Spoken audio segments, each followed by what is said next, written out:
Shalom, everyone. Welcome to My Take with Rosh Ya'acob ben Avraham. Please like, share, and subscribe. Please like, share, and subscribe, and comment as well. Got a real interesting show for you tonight. I'm going to try to do this third installment, maybe a fourth one, I'm not sure. A lot of things going on this week. Real crazy week. But we're going to get this done. I appreciate each and every one of you for taking time out to log on and see me tonight. Again, for those of you who don't know me, my name is Rosh Ya'acob ben Avraham. I am Rabbi at Gethsemane Spiritual Temple Congregation, where we focus on Torah knowledge and practice. And on this show, we center around Torah. For everything that we look at, everything that we go through, we center around Torah. I got a lot of things for you tonight on our agenda for tonight. Of course, we're going to finish off, or at least go to this part 3. I'm not sure if it's going to finish it or not. We're going to do part 3 of this deep discussion between our brother Divine Prospect and this conservative rabbi. We want to go in and get real deep in that. I got all brother Divine Prospect's information in the description. If you want to subscribe to his Patreon or any of those other things, you want to donate anything to the brother, got all this stuff right there in the description. Also, tonight we're going to have our artist of the week as usual. We're going to have our breaking news. We're not going to have a lot of breaking news because tonight we are going to have our Karen of the month. I was really trying to get this Karen of the month together for you guys. So hopefully you will enjoy it. And I'm going to spruce it up even more from when I put it on by itself. I didn't have a lot of time because it was really a lot of information. There was a lot of things going on. Well, I just been busy this week. I just been busy. And I'm like, okay, this is what it is. All right, so got a lot. Want to get into everything because I don't want to hold you guys up. So I think the main thing, I had some people that were saying they wanted to tune in to see the Karen of the month. So I think I'm going to start off with the Karen of the month first so y'all can get into that.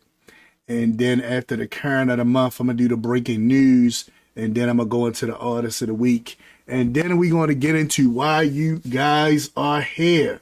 We're going to get into this discussion between Brother Divine Prospect and this conservative Rabbi Abba.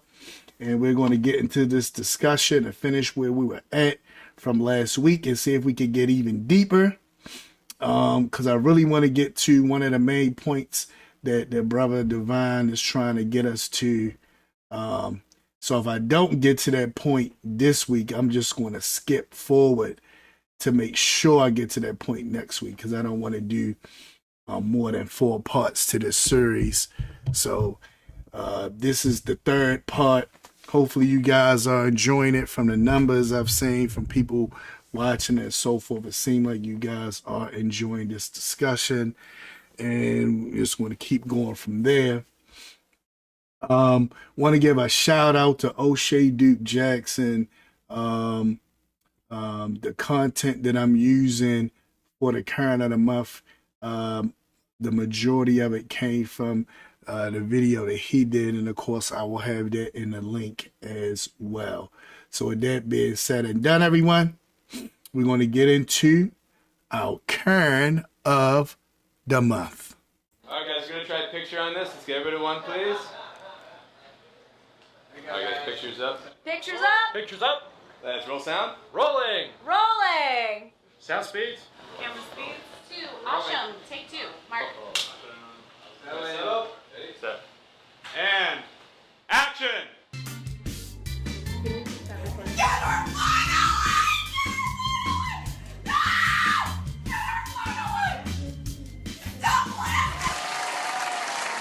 Shalom, shalom, everyone. This is our Karen of the month portion of my take with Rosh Ya'acob Abraham. I know many of you guys have been waiting for this for a while, so we can get into the Karen of the month. So we're going to get into it. It was really hard this month coming up with a Karen because there were so many people doing Karen-like activities, and I was just like, okay, who am I going to give this Karen of the month to? And there's one entity that stood out to be the Karen of the month was a rental car place in Dubai. The reason why they're getting a Karen of the month is because of this young lady right here. This young lady name is Tiara Allen. Tiara Allen is a truck driver from America. I believe she's from the Houston area, and recently traveled, I believe, to LA to drive trucks there and had little incidents happen there as she was planning a trip to Dubai. So right after that incident that she had there where this guy was harassing her and the company didn't support her at all, and let the guy take advantage of her. She kind of went on a trip to Dubai with her mom and some friends. And while she was in Dubai, it seemed like everything was going well. She even was talking about becoming a truck driver there. And things went kind of left when her mom or a friend, one of them was driving this rental car.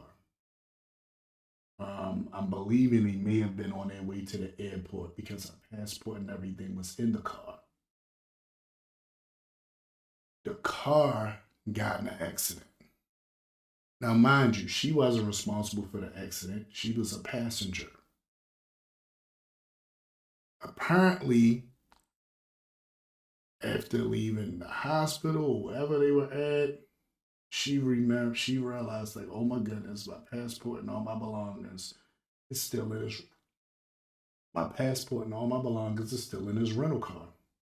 What am I going to do? I got to get my stuff out of this rental car. She goes to the rental car people, right? Goes to the rental car people, the people that Dubai is saying is the best place to go. You want a rental car, you go to this place right here. You can get the best rental. Right? These people right here, right? That Dubai is saying is the best rental place ever, right? Now, I'm not sure if it was actually this place, but it was one of these places. They got many places that they advertise for in Dubai to rent cars. It's the best way to get around the city. Gotta get this rental car, right? So she's at this spot with this rental car. While she's there getting this, trying to get her belongings out the rental car, the guy in the place become belligerent with her. I want you to understand this. The guy becomes belligerent with her. And in being belligerent with her, he began to yell and be out of control. And from the accounts of others that was around, she tried to get away from this guy. Him and others began to follow her around yelling. She finally had enough and yelled back. Now, what was the yelling about? They told her that she had to pay thousands of dollars to get her belongings out of this car. That is called extortion. They said in order to get your stuff out of this car, you got to pay thousands of dollars. That's extortion.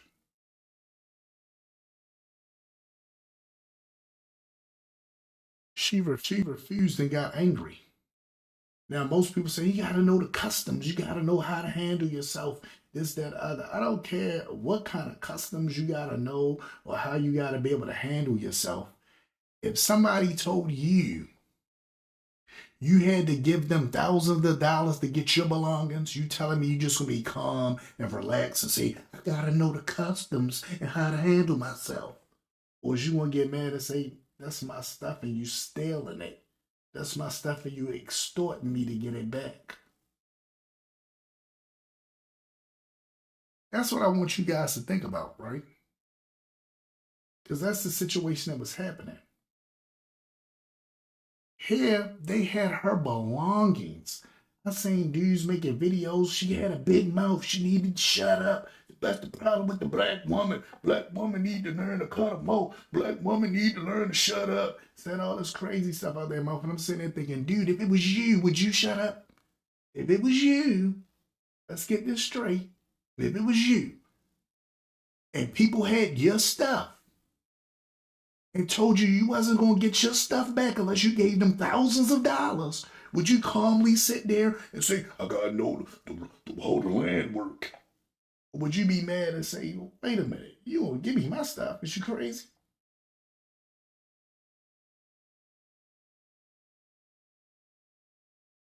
It's easy for these pro black red pill dudes running around taunting all this crazy mess about sister need to learn to be in her place and keep her mouth shut, and they got rules over there for women to run their mouth and blah blah blah. I'm like, y'all talking all this dumb mess when you know good and well if somebody was extorting you for your stuff, you would not calmly sit there and say, I gotta learn the laws of the land. You'd be like, dude, give me my stuff. It's mine. I paid money for it. And you want me to give you thousands of dollars to get it back?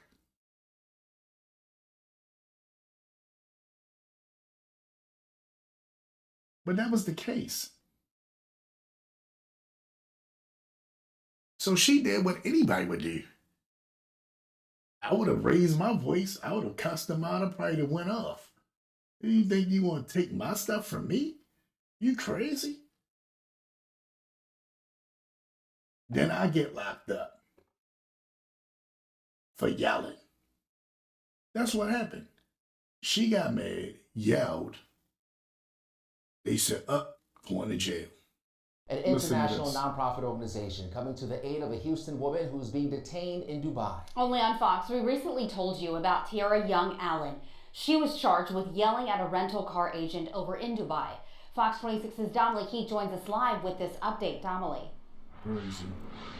Yeah, the founder of the London-based not-for-profit organization that's now helping to free Tiara Young Allen there in Dubai and hoping to get her back to the United States. She says she believes what's happening. All right, so you see this situation right here.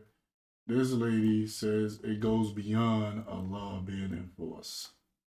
So all those people said, they just enforcing a law and this, that, that, but she's going to expose as more than just a law being enforced. This is an extortion racket that these people in Dubai have been doing for a minute, trying to get away with it. And this woman from London had to come out and speak on this in behalf of Tiara. Notice America is on that kind list too, because America ain't do all they could do to fight for. They got some woman from an organization in London fighting for. Because she explains, this is something that Dubai is known for doing. They known for doing this and inciting you to break this law because they trying to extort you for money. But we want to go over there. Oh, gotta go to Dubai. You gotta go to Dubai. The agency actually said to her they dropped the police case if she paid money.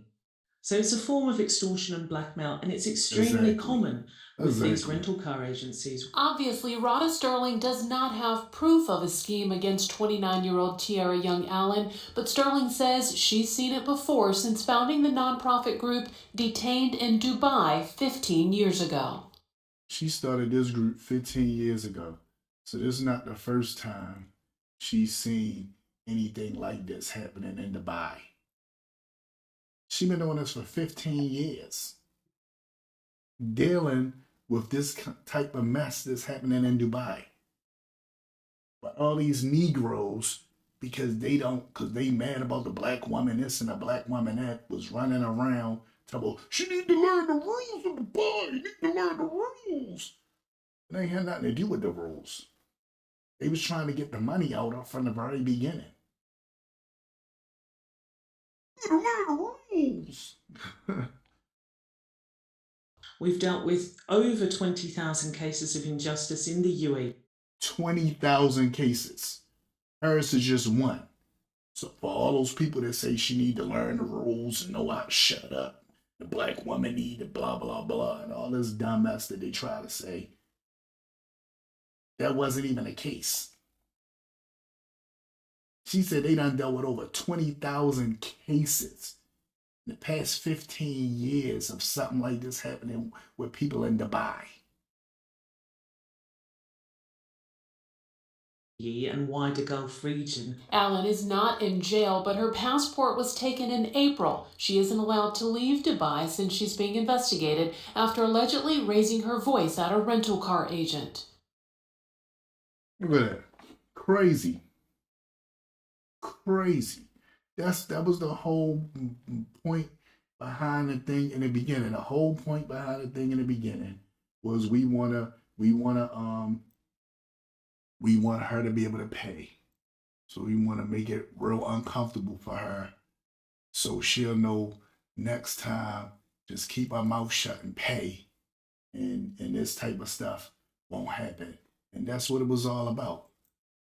You know, but these guys running around, oh no, the black woman need to learn this, that, and the other, and saying crazy stuff that it ain't had nothing to do with.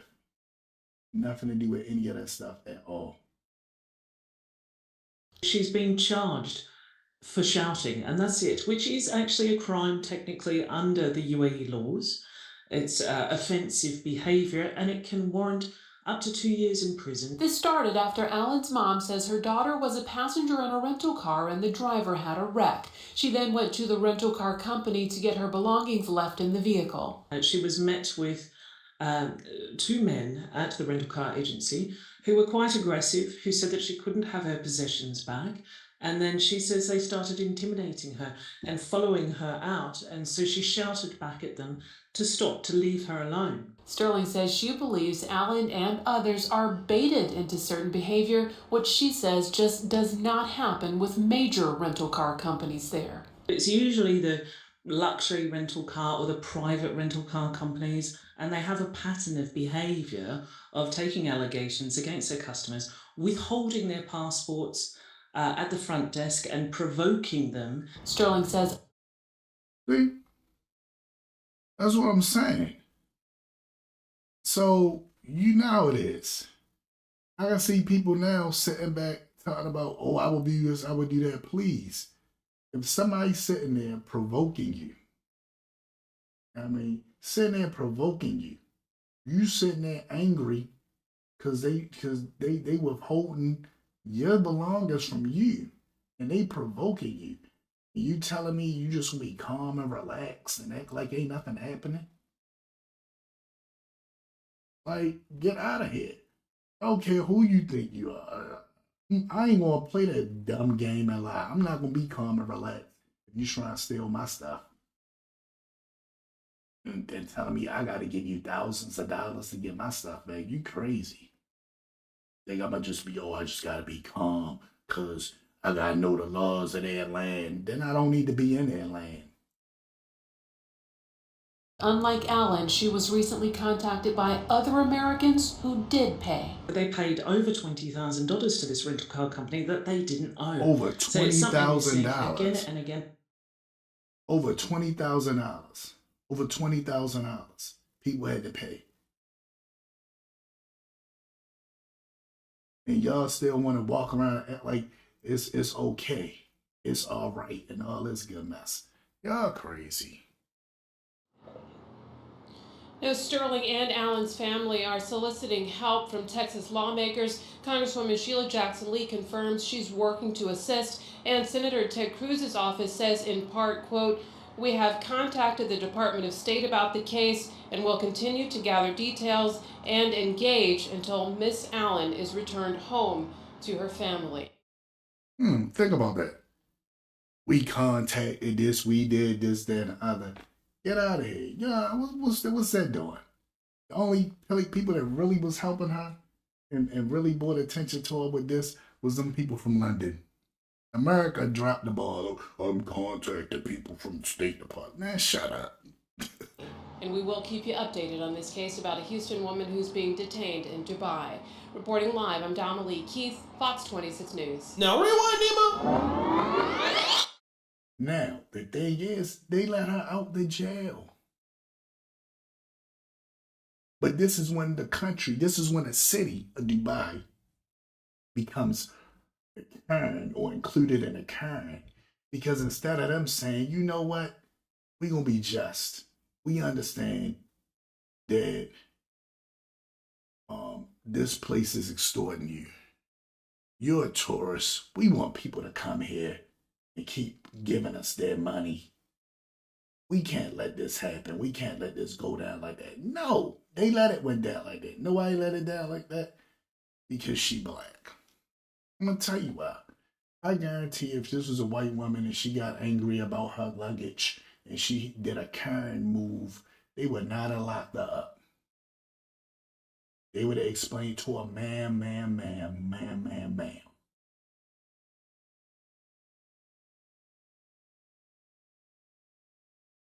I feel like we as black people already get disrespected here in America. Why are we going other places so other people can disrespect us there? A lot of people say, you don't want to travel, Rosh? No, I'm not pressed. I'm not pressed to go nowhere where people going to disrespect me. I'm supposed to be quiet and timid and can't say nothing because it's their country and their rules. Then I won't be in your country with your rules. Because I'm not going to let you just run over me and I'm supposed to be quiet and sit with my head down. I can't say nothing because they want to do this and that to me. Get out of here.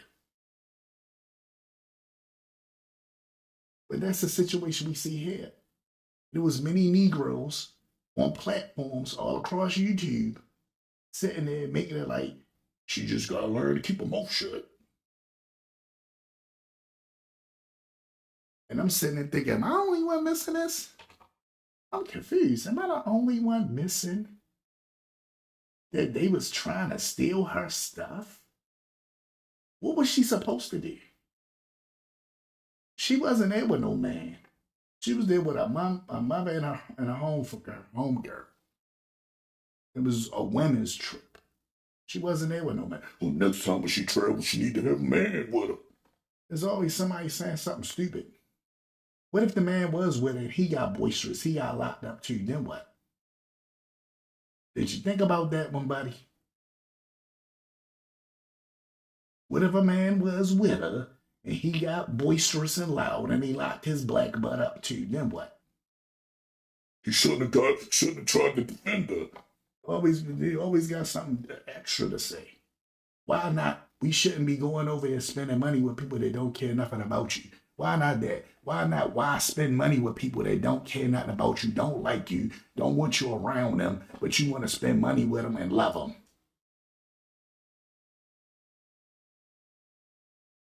You ain't got to worry about my money. Because I ain't going to give none of it to you. You crazy? You ain't got to worry about that, kid.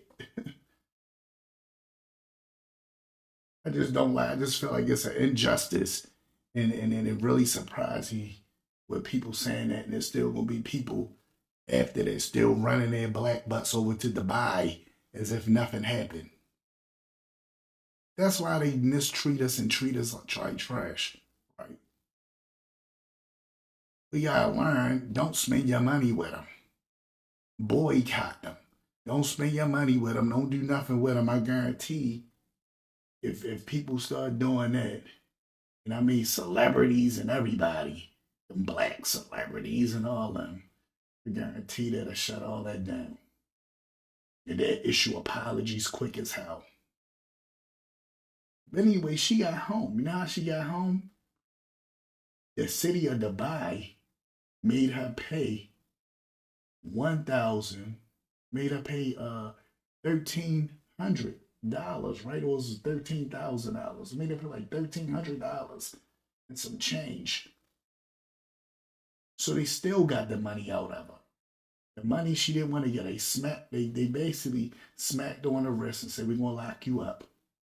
But then they took her out of the jail and just had her detained and said, "We're not gonna let you leave our country until you give us this money." So they still got the money out of her. Still got the money out of it. Then after getting the money out of saying, "We banned you from coming back here ever," good riddance, wouldn't want to come back to you anyway. Number one. And I'm advising people not to go to you at all. So you're looking at this, till they know how to treat you. Why go there and spend money with them? Now, I'm not saying every place that you travel to is a bad place. I can't say that. I know many people that travel to many places and it was good. Right? But I'm just saying, let's be realistic and honest.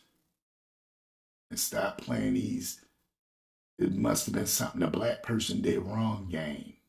Or if the black person wouldn't have did this, that wouldn't happen. And then we play those games with the police. If the black person listened to the police, he wouldn't get shot. They show the black people listen to police still get shot. If the black person would have listened to police, this wouldn't happen to him. They show the black person doing that, it still happened to him. If the black person would have did, I'm like, golly. So every time something happens, if the black person would have did this, then that wouldn't have happened. Get out of here. It's the same situation right here. Same situation right here. More breaking news just into our newsroom. The Houston TikTok influencer who was stuck in Dubai is now free and on her way home. Her flight departed about 40 minutes ago. We've learned that she paid about $1,300 US to the police so that she could leave. We told you last month that Tiara Allen had been stuck in Dubai since May after she got into a dispute with a car rental agency. Allen is now banned from returning to Dubai. But there you go. That is the update. She is now free and on her way back. Now, why would I want to go back? You banned me. I wasn't planning on coming back anyway. Oh, you're banned from coming back. You really think I want to come back, fool? It couldn't be me. I'd be like, good riddance. I don't want to come back to your stupid city or country no more ever in life. I banned you from coming back. Oh, man, I'm so hurt. After y'all extorted me and took money from me, I really want to come back so y'all can do it all over again. I really want to relive that. Get out of here.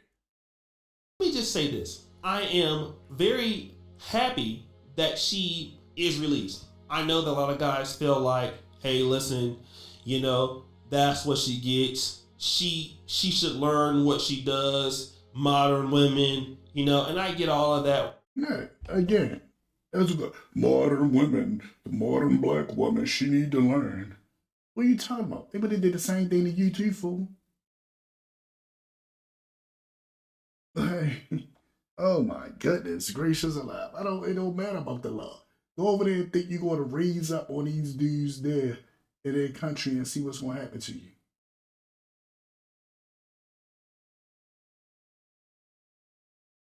Get out of here. Right, because a lot of sisters could, definitely be out of line and things like that. But I want brothers to think about something and be honest about it. What if this was your daughter? If this was your child? No matter how much of a buffoon you thought that person was, you would want your child or your cousin or your sister to come back home, right? Of course we would. We all have people in our family. I don't necessarily agree with O'Shea's commentary on this part because I feel like we still giving Dubai and a car rental place a pass. I can't give Dubai and a car rental place a pass. Can't get them a pass. They was wrong. They did something wrong. With any kind of law you got to have justice with a law. Just because you got a law don't mean you just run with that law. You got to have justice with a law. He was wrong. So let's bring Dubai back up to the stage. Dubai, you went along with your car rental place to extort this young lady $1,360 just to get her belongings back from a vehicle. Probably would have wanted more money than that, but all this attention got brought on to you, and it is through America, and London got involved, and then it's like, okay, well, she need to give us something so we can kind of save face. And then trying to save face, y'all didn't. Y'all lost face. So to buy, you are the Karen of the month.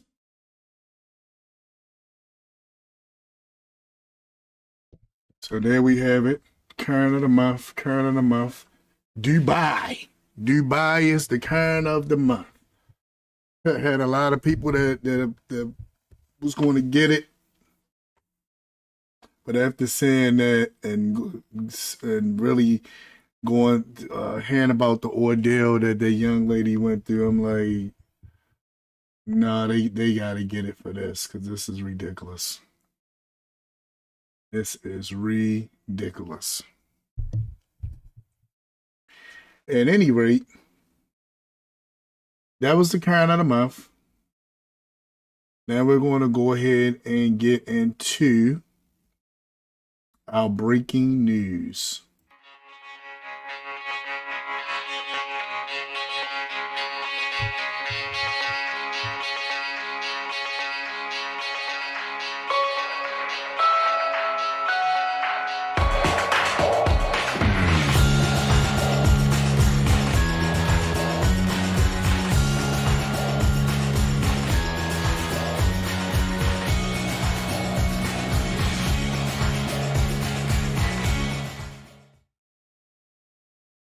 All right, if you thought that story with Dubai was off the hook, wait till you hear this one. This man was having dinner at Applebee's with his family. He goes to take his child to the bathroom to change a pamper, and this happens. It was just sad. I just felt bad for the baby. Jennifer Harris was the manager. Hold on, it skipped up. Morning witnesses say Jermel English was headed to the bathroom to change his baby's diaper when police wrestled him to the ground with his wailing child in his arms. By the way, the problem is, though, cops had the wrong guy. Yes, you heard it. He was on his way to the bathroom with his child in his arms, and the police tackled him while he had the child in his arms and wrestled him to the ground, thinking that they had somebody that had just committed a crime. In reality, they had the wrong person. But it gets worse. It gets worse. That's why I say, why can't the police in real life be like the ones on TV? Because this is ridiculous right here. Still facing charges. He's still facing charges, and he was the wrong man. He didn't do anything. When police stormed this Applebee's in Kenosha, Wisconsin, they thought they were arresting a hit-and-run suspect. Hey, please, get the baby. Little did they know he was just a dad having dinner with his family. Jermel English Jr. tackled to the ground by officers as his baby was clinging to his shirt. This now viral video, part of an internal investigation by Kenosha police. Somebody grab the baby. Watch as frantic employees grab the child just seconds before an officer allegedly pummels English with punches as another handcuffs him. It was just sad. Look how he was hitting on him. They had that man laying on the ground, banging him in his head several times, and it's the wrong person. Think about this. This is the wrong person. And they sitting there banging him in his head repeatedly. And it's not even the right person. I just felt bad for the baby. Jennifer. Hey, and then this is the crazy part. They'll say that they felt bad for the man that was getting beat up, that was innocent, that shit that got beat on. The lady said, I just felt bad for the baby. And I agree, we did feel bad for the baby, but look at the father. This man don't even know what's going on. He like, what's happening? They like, shut up and give me the baby. And just start beating him in his head. This is crazy. This is crazy. Harris was the manager on duty that night. She says she held the baby while police were detaining the father. Harris says she was terminated because employees recorded the incident. And then she got fired because she took the baby out the Applebee's needed. I said, maybe we'll redo the Canada Buff as well. I should do one for Applebee's. Applebee's need to get an L for this one. What is going on here? They fire her for helping out the father with the child, and the whole time the police was in the wrong, and she got fired. Applebee's fired me after 11 years. They said I made Applebee's look bad. How does she make Applebee's look bad when the daggone police is the ones that were at fault? She worked for Applebee's for 11 years, and they fired her for helping a man who was getting beat by the police, and the police had the wrong person.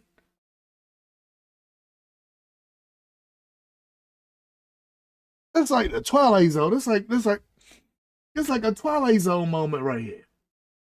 Think about this. This is like the Twilight Zone. Harris also says the officers used pepper spray at one point. Kenosha police. Look at that man's face. Let me see if I can rewind this back. Look at this man's face. Hold on. Let me try to rewind this back a little bit. Let me see if I can get it. Harris also says the officers used pepper spray at. Look at his face. You see all that fluid on his face? They sprayed this man's face with all kind of pepper spray. After beating him in his head. And it's the wrong person. Now, do you think they apologized? Do you think they said, we sorry, man. We ain't mean to beat you like that? No. Watch what these popos do. Watch this. At one point, Kenosha police confirm it was deployed, but say the child was not in the immediate area when pepper spray was used, so wasn't directly exposed. It's hard. And that's baloney. I done been in school buildings and enclosed buildings when pepper spray was deployed. They had to evacuate floors and all this stuff. You couldn't go in the hallways because pepper spray was sprayed. And you telling me they sprayed all that pepper spray by the baby and the baby wasn't affected? Get out of here. I hope he sue the bricks off these peoples, for real. Sue them.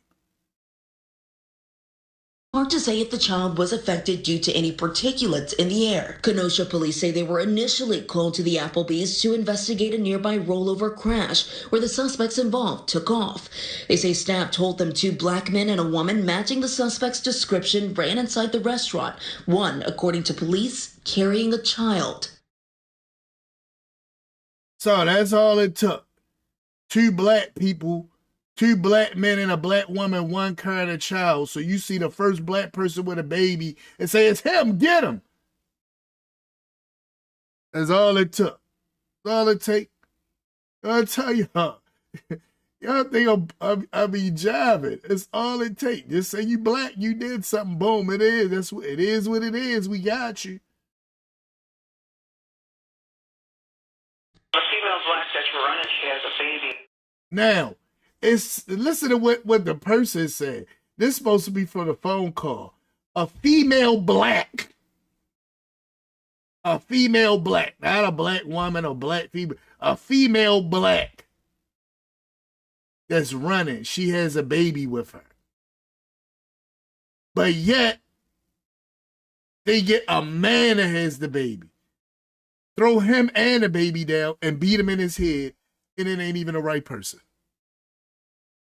With her. But Jermel English, who during the confrontation insisted he did nothing wrong, turned out not to be the suspect in that hit and run.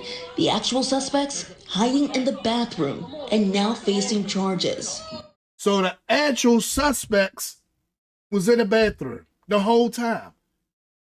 So they done grabbed this man, tackled the man down with his baby.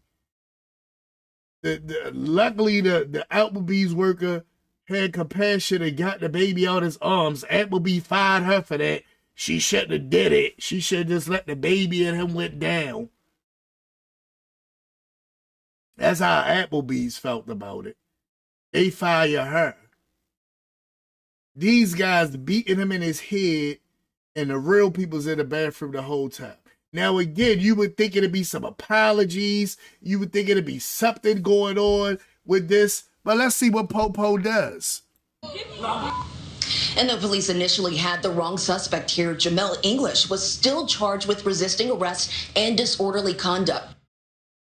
He still was charged with resisting arrest and disorderly conduct. How was he supposed to conduct himself, dummy? You arrested a wrong person, fool. He supposed to just, my fault, gotta know the laws of the land. I'm gonna go back to what we said in the kind of the month. Gotta know the laws of the land. Get out of here. He was wrong. They was wrong all the way around, and instead of admitting that they was wrong, they tried to stick to their guns, charge him for disorderly conduct when they was the ones that was disorderly. Charge him for resisting arrest when they had no reason to arrest him in the first place. Just so they can save face and make it like they ain't do nothing wrong when they did.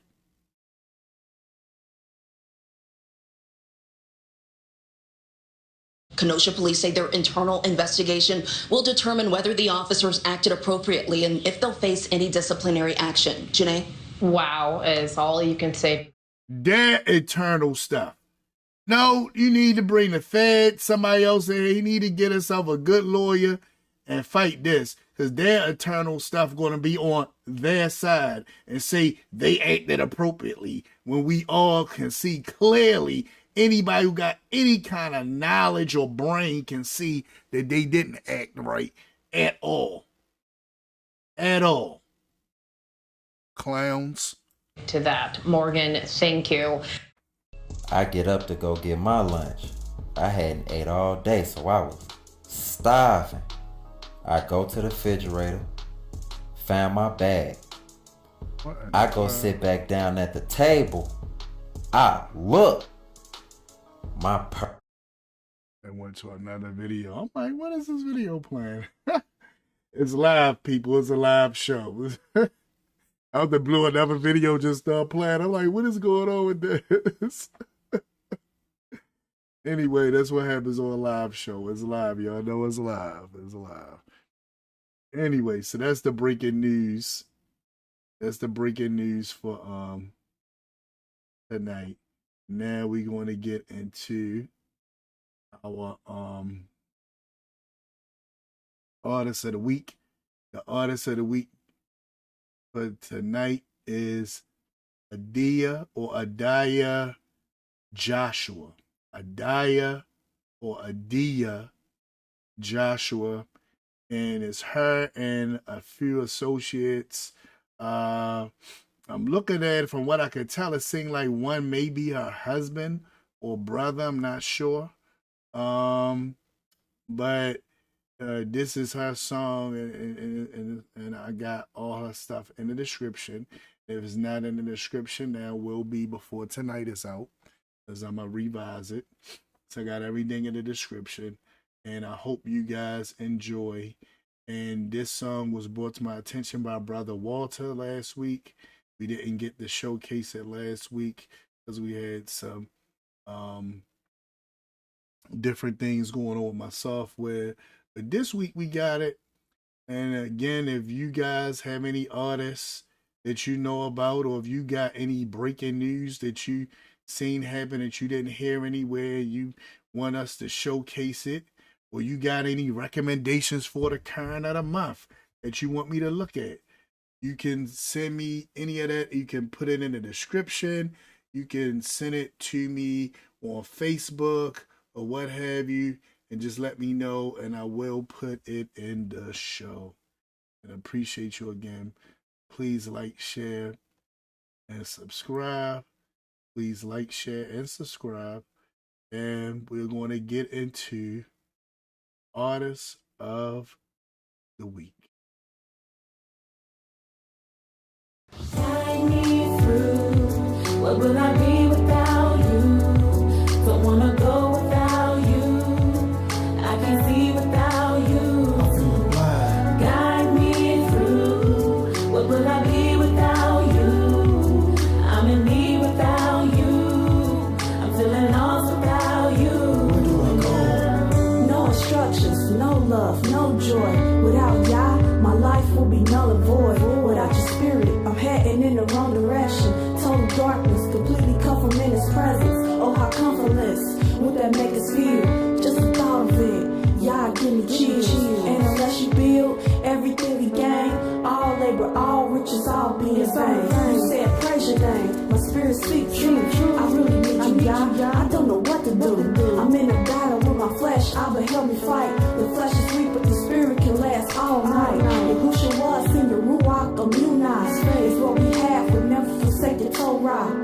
And as long as I trust in you, there's no defeat. We already won. I'm shouting victory. Guide me through. What will I be without you? Don't wanna go without you. I can see without you. Guide me through. What will I be without you? I'm in need without you. I'm feeling lost without you. Yes, yes, yes. That's our Artist of the Week. Nice song. I was like, wow, this is a nice song. Some deep words that the sister is speaking right there. I got all her information in the description again. And if it's not in there, because I have to update it, it will be in there by the time many of y'all see this on a replay. You'll be able to see this in the description. Her information for SoundCloud, where you can get her album and all this. And support.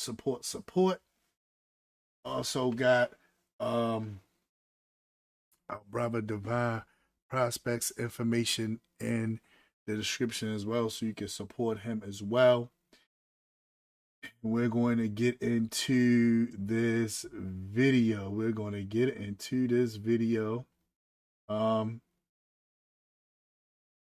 Kind of silent out there tonight. Unless y'all was speaking and I wasn't able to see it.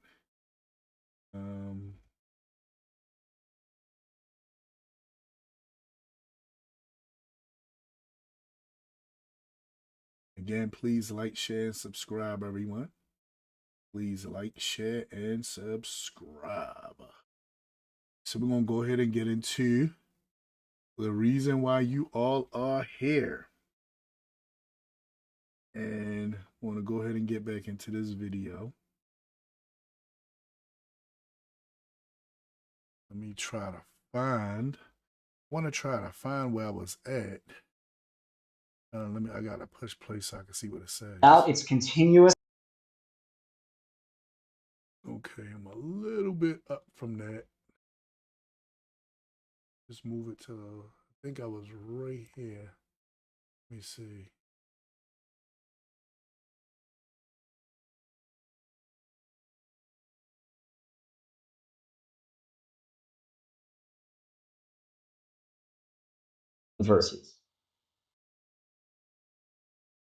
Verses about Torah. Right there.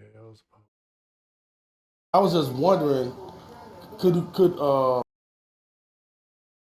yeah, I was about right there. I'm sorry, guys. It's alive. Verses about Torah being placed in people's mouths. All right. So I'm going to rewind it back a little more. So Requires it. Okay, it's a unit. The brother's going to ask a question, and I kind of felt like Rabbi Abba should have answered this question a little better than he did. But a lot of what I'm seeing with this, it seems like a lot of what I'm saying with this is just showing that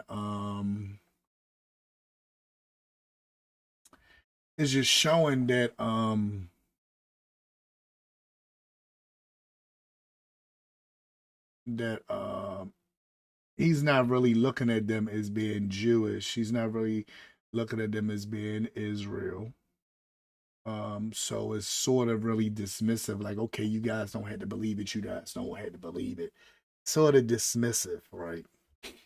And want to try to really just get into that, and that's kind of where Divine Prospect is going to see him going.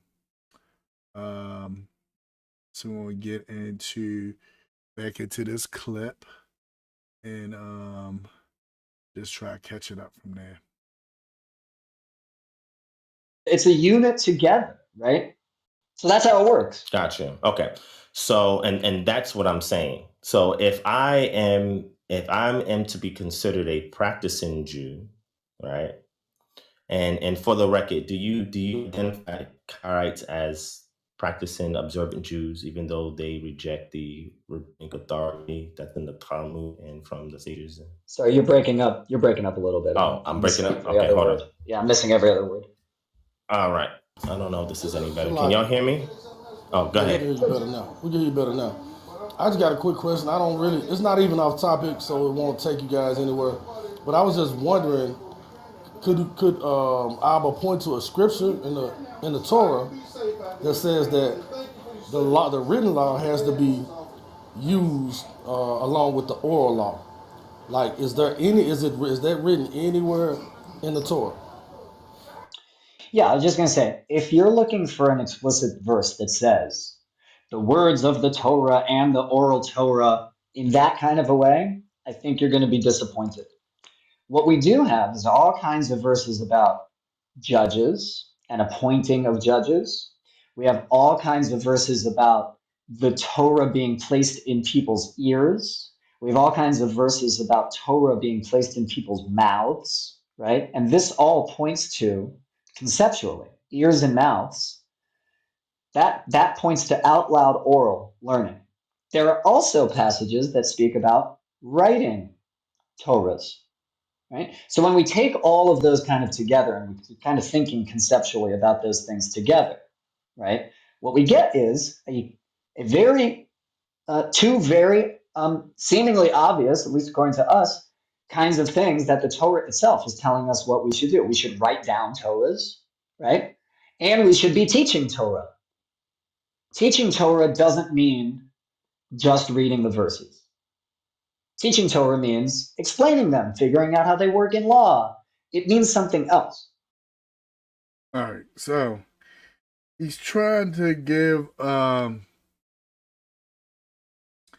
good explanation around it, trying to explain about Torah and how certain things should be done.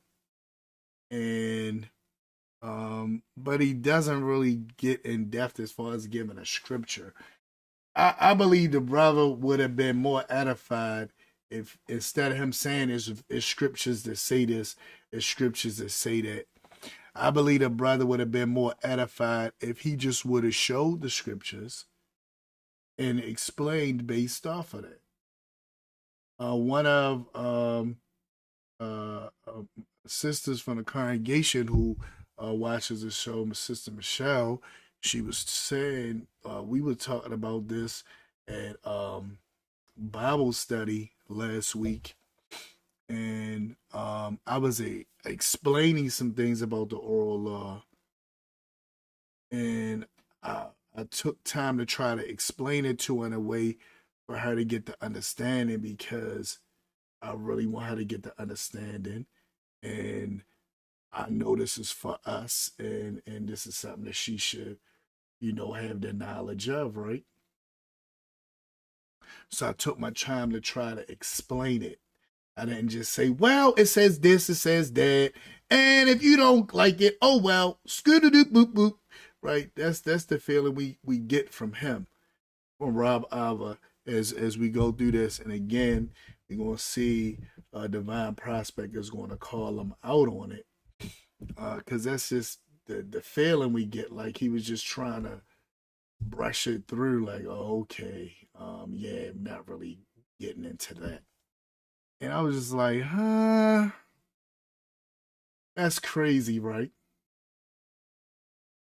You know, but whereas I took time, I went to verses, I began to show her different things because I felt like, okay, this is, you know, it's a difference. You can tell when somebody really is trying to teach you something, when somebody's just trying to be dismissive and just trying to get through. And looking at it as we in a debate, it's a battle, and I just want to win the battle. So, yeah. Right? So I think that's how, again, I'm just trying to explain how the system works. I'm not saying you have to accept it, but if you're going to go on this thing of where's the verse, I think you're going to be a little bit disappointed if you think that the verse has to say it as directly as you want it to. There are verses. But again, all of those verses are still subject to the interpretive method of the rabbinic process. So I don't think you're gonna accept them. All right, so I believe this is one of the verses that I brought up at this time, and we're gonna get to another one. So let's go to it. Let me see.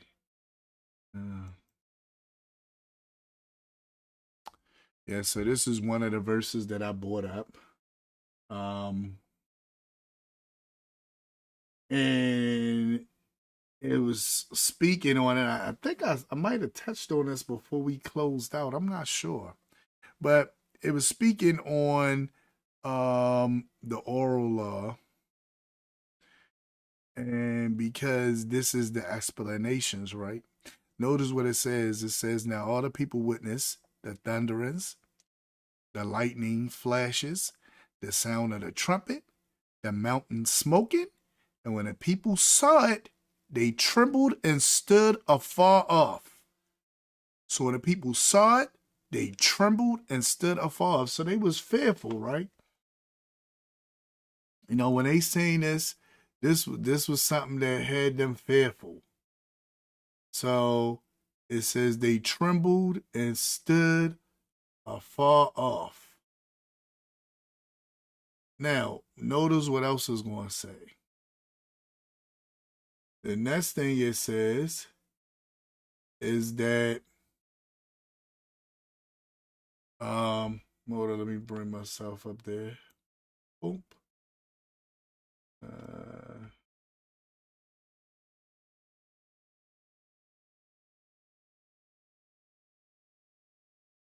It says, then they said to Moshe, you speak with us, and we will hear. But let not Elohim speak with us, lest we die. And Moshe said to the people, do not fear. Elohim has come to test you. Now, notice what it says. They say, you speak with us, right? This is the idea of Moshe speaking to them, explaining to them how to do the Torah. Now, we got other things that we're going to get into. We're going to get a little deep as we go along so you can see more with it. But I just want to show you that, right? This was him speaking, and then he went into the thick darkness and got the rest of the law. The sages teach that the people actually only heard 2 of them, and after that they died. They was just like that. It was like it was over for them, right? They couldn't take anymore. So even though he said 10 of them to them, they only heard 2. Think about that. And I know y'all probably like, no. The Torah says they heard all 10. we gonna go with that. I'm not going. I just want to give you this idea of what the sages said about this, but we gonna go on with what the Torah says. So we just gonna go on with that. All right. So that's just part of it. I think I touched on it, but it's gonna get deeper. And it's gonna get deeper. So let's go.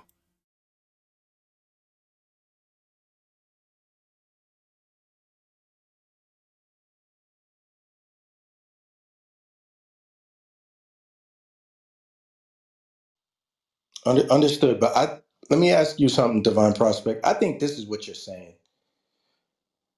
For you to make the statement, the verses are subject to the rabbinical interpretive process, you have to get that from somewhere. Is that what you're saying, Divine?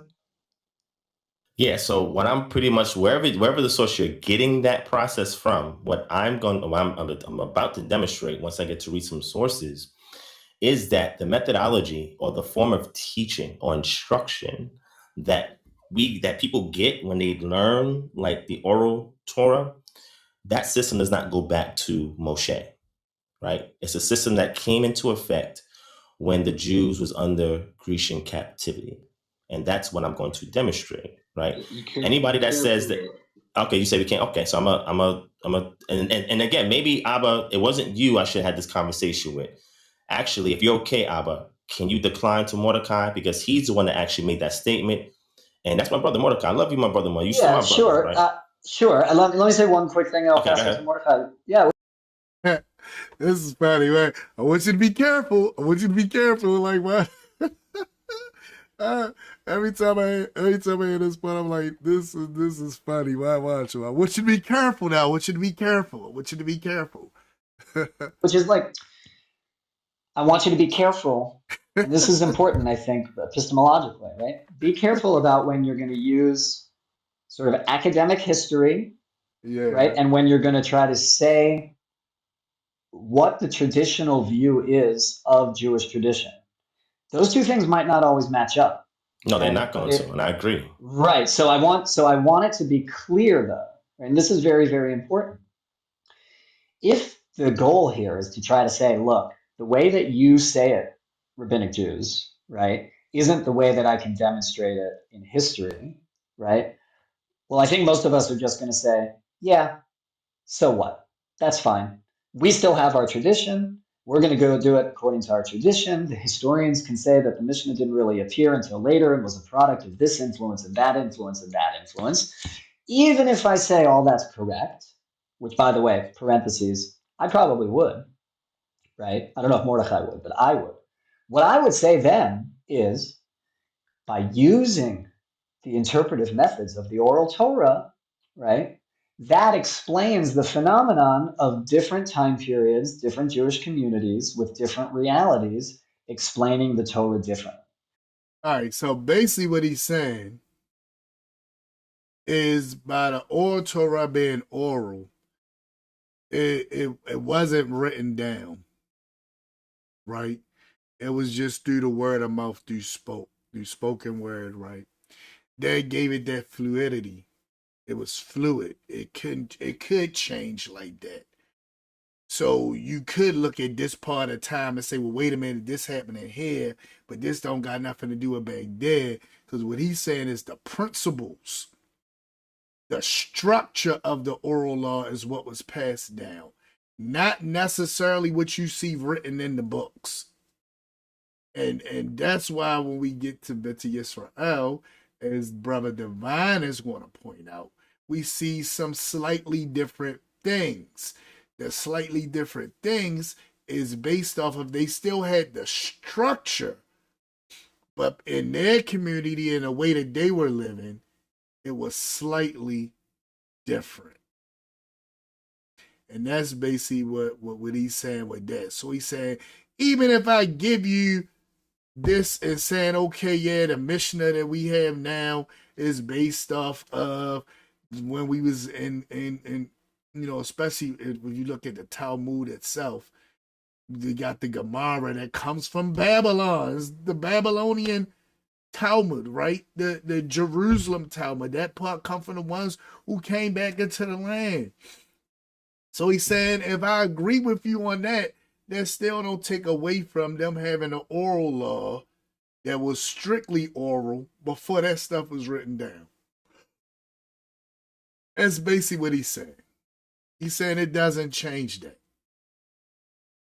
Now, let's see how Divine responds to this. They are all using the exact same system See? of dealing with the text. Mm-hmm. And that doesn't mean that, right, in the traditional view, that wouldn't mean that one is invented. It means that things are discovered, right? Unearthed, right? There are layers peeled back, and then we have new understandings, right? And all of this rests on the notion that it all came from God on Sinai. All right, so now, this is where we get into the part where I go to what is the oral Torah, right? Because I feel like we missing this. And I want to really get this down, even though I said what it was. But this part was where I said, okay, let's go in and explain this. So that's what we about to do now. So even though I have it right there, what I'm going to do is I'm going to go to the actual text. So even though I got it right there, what I'm going to do is I'm going to go to the actual text.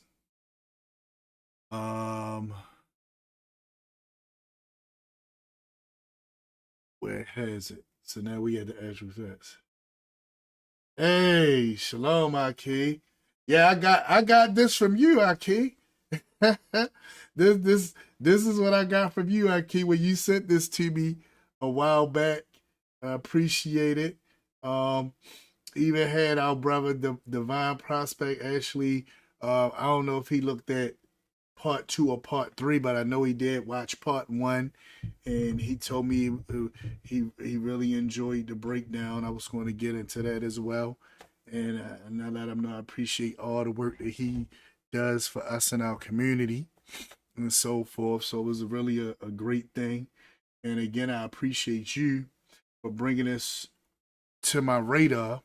And like I tell everybody, if it's stuff that y'all got that y'all want me to touch on, just let me know and we can go there, right? Because that's what it's all about at the end. Just is all about the knowledge and the wisdom and getting into the Torah. And this was really good. So watch this. I know we talked about this a little bit a couple of weeks ago when we got into what is the oral law. But I felt like let's get into it a little deeper, right? Let's really get into this. All right. So the idea is the Torah has 2 parts. The Torah Shabichtav, which is the written Torah, which is composed of the 24 books of the Tanakh. And let me make my smaller, put me over here in the corner. And also the Torah Shaba'al Pei, or the oral law. The oral Torah, it's the spoken Torah, right? It says Elohim told Moshe that he will give him the Torah and the commandments. Why did Elohim add the word commandments? Are there any commandments which are not included in the Torah? This verse, amongst others, is clear inference of the existence of the oral Torah. Now, this is what the brother was asking Rabbi Abba. He said, can you show us somewhere in the Torah where it talks about this? And he just gave him some bland thing because in his mind, it really ain't for y'all anyway, right? Now, I might be wrong. And if I am, I apologize. But that's just the way he's coming off with it. But here we see, as I told you, when people feel like, okay, this is you, and you having doubts about it, and I'm trying to explain it to you, I'm going to go to the text and bring stuff out to enrich your mind with understanding so you can see it clearly. So they went to a verse where he tells Moshe that he's going to give him the Torah and the mitzvot. And they say, why does he say Torah and mitzvot? Aren't the mitzvot part of the Torah? Right? What is going on here? And they say this is hinting, this is giving you an idea that it's pointing to the oral Torah, right? Originally, the oral law was not transcribed. That's why I keep trying to hammer this down. The oral law was not written. It was not supposed to be written, ever. The reason why it was written is we're about to see is because of Yehuda Hanasi, or Judah the Prince, and what he's going to do. So originally the oral law was not transcribed. Instead, it was transmitted from father to son and from teacher to disciple. In other words, it was spoken. I just explained to you how to do the actual mitzvot. Where you will read and you say, well, how do I do this, Father? Or how did I do this, Rabbi? And then it would get explained to you. This is how you do this. When you read this, yeah, it's saying this, but this is how you do this. That's what it's basically saying, right? So let's go here. Look what it says. Approximately 18,000 years ago, which was around 200 AD,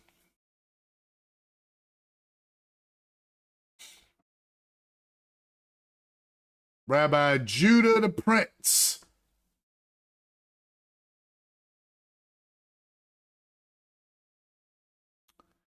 concluded that because of all the travails of exile, the oral law would be forgotten if it would not be recorded on paper. In other words, he said, you know what, we keep going into exile. And one day we going to go into an exile where we going to forget everything. Do that sound familiar to you Hebrews out there? Did that sound familiar to you Israelites out there? Did that sound familiar to you West African Jews out there? It's going to be a time where we're going to go into exile and forget everything, including who we are. We're going to lose it all. So to make sure we don't lose it all, we got to write this down. To make sure we don't lose the knowledge of how to keep the Torah, we got to write these things down. That's how the Mishnah got written down. That's how the Gemara got written down. It was not written down before then. Yeah, people had little notes here and there. And also people, they passed down and said so-and-so said this and so-and-so name and so forth and so on, right? But the idea behind it was, hey, we got to write this stuff down. So look what happens. He therefore assembled the scholars of his generations and compiled the Mishnah, a shorthanded collection of the oral teachings that preceded him. So all the oral laws that he understood, he had them write down in his work that's called the Mishnah. The Mishnah is the center of the Talmud. The Mishnah is the oral law. The Gemara is based off of the community. So that's what Brother Divine is speaking on when he begins talking about from the Grecian exile, right? From our exile with Greece, right? Because that's where you get the Babylonian Talmud from. That's because you get the Babylonian Gemara from that. That's where we get the Jerusalem Gemara from, right? So that's what he's speaking on. So I know exactly where he's going with that, where he says he can show the time period according to the historians, so forth and so on. So I know exactly where he's going with that. Look at what it says. Since then, the oral law has ceased to be oral. Now, that's only within our world. Because we're going to see, as Brother Divine is going to point out later on, that Beta Yisrael is going to come on the scene, and they have their version of Halacha that's based off of their understanding of the oral law that wasn't written down, that was still oral through them. So it ceased to be oral for us. But for other communities that wasn't there, it still was oral. And this is what Brother Divine is trying to point out to Rabbi Abba, right? So he says, since then the oral law ceased to be oral, and as time passed, more and more of the previously oral tradition was recorded.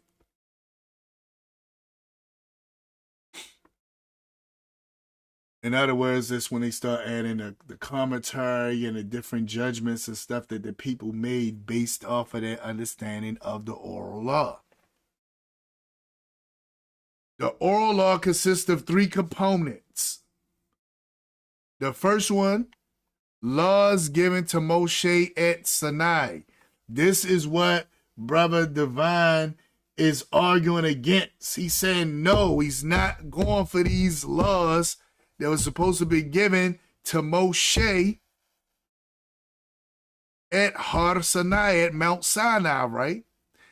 But look at what it says. And this is what he's against. And y'all will see it clear. This is what he's against right here, right? Look at what it says. It says, when Moshe went up to heaven to receive the Torah. That's why I went to that part for y'all. When the people said to him, we don't want to hear from the Almighty. Let him talk to you and you come back and tell us what he said. And whatever you tell us he said, that's what we're going to do. So they made this vow that whatever the Almighty says to them through Moshe, that's what they're going to do. So now, what did Moshe do? Moshe, it says he went into the thick darkness. He ascended the mountain and went into the thick darkness. That's what this is breaking down and talking about, right? It says when Moshe went into heaven. Now you might say, well, he didn't go into heaven. Where the Almighty is at, what's that?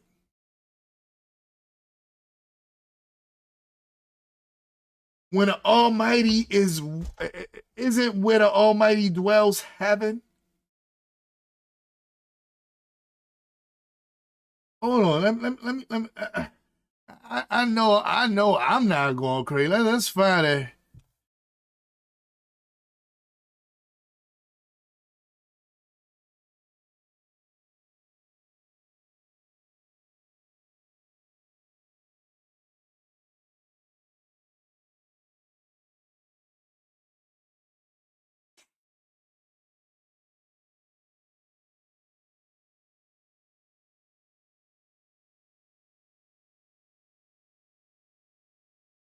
But we gotta remember, right?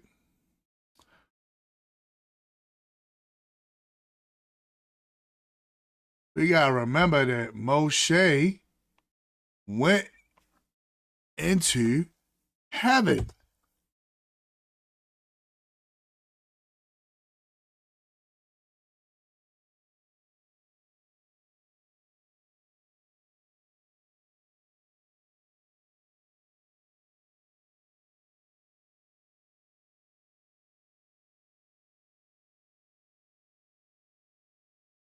I'm sorry for the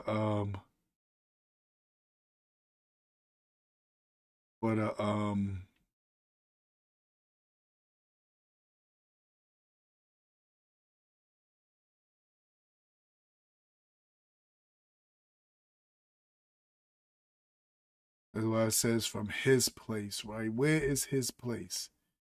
Where is the Almighty's dwelling? Right?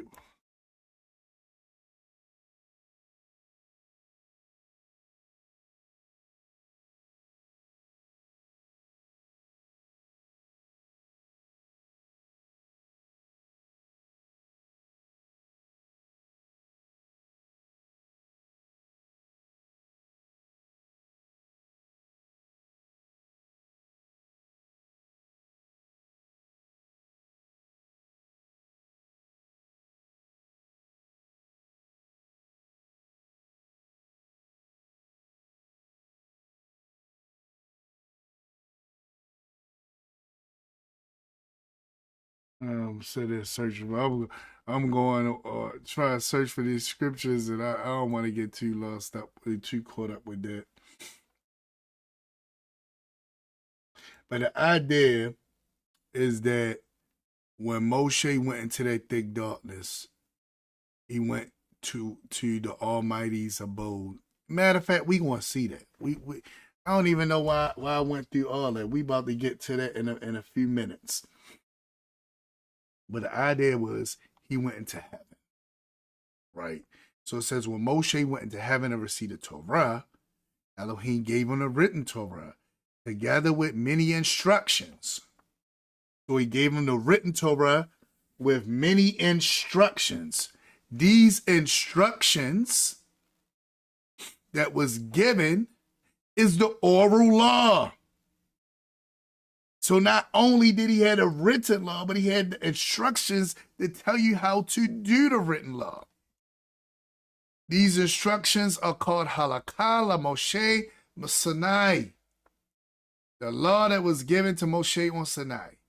Maimonides, which is the Rambam, writes that it is impossible for there to be an argument or disagreement concerning Halakha la Moshe Sinai, for the Israelites who heard the instructions from Moshe implement them in their daily lives and pass it on to their children, who pass it on to their children, etc. They're speaking about the oral law.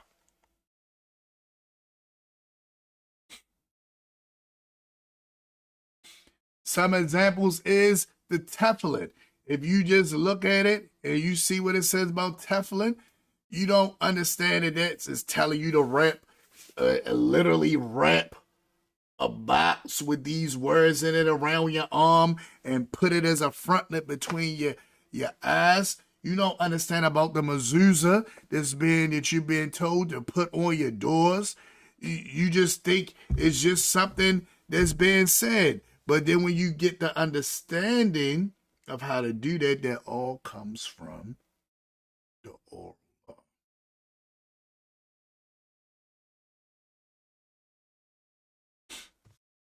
Look at the next thing it says. It says the 13 principles of Torah exegesis, right? When Elohim gave the written law to Moshe, he also instructed him on how one is to study and understand the Torah. Every word and letter in the Torah is exact. Many laws can be extrapolated from an extra or missing word or letter or a particular sequence which the Torah chooses to use. The 13 principles, which are the keys to uncovering the secrets of the Torah, are called Shalosh Arash Madot Shah Torah Nidrashet Behem. In other words, the 13 principles of Torah exegesis. For instance, one of the rules is anything that was included in a general statement but was removed from the general statement in order to teach something was not removed to teach only about itself, but it applies teaching to the entire generality. So all of these are different things that come about from that, right? The edits And I think I'm gonna put this this link into the post as well if you want to find more about the oral law.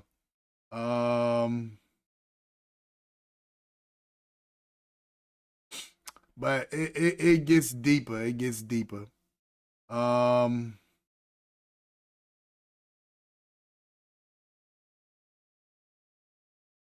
Yes, I don't want to go too much on that.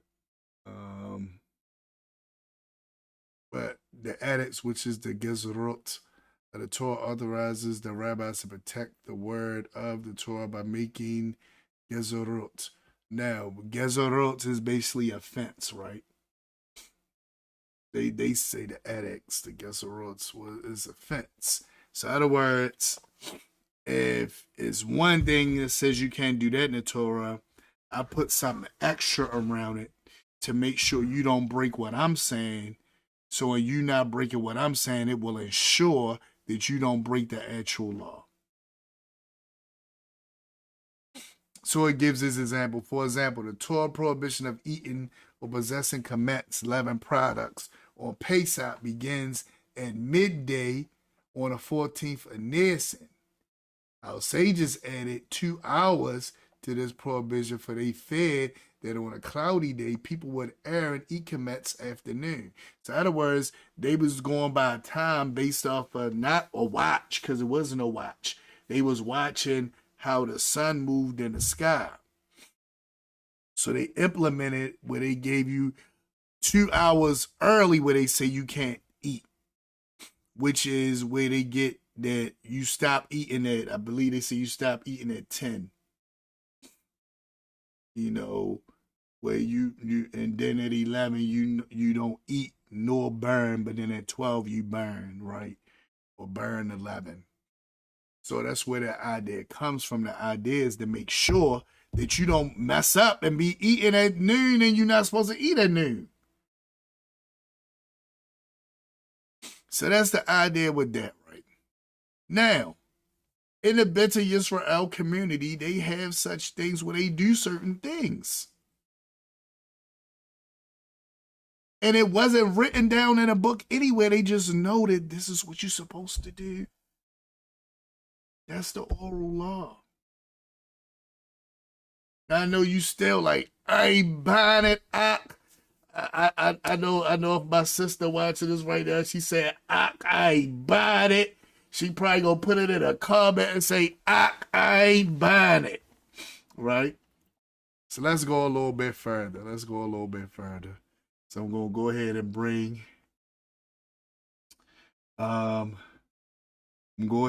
the video back up so we can go a little bit further.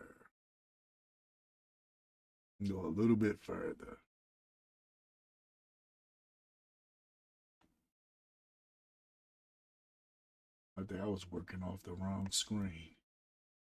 Thinking I'm doing the right thing, I'm doing the wrong thing. Is what it is. All right. So let's get back into this.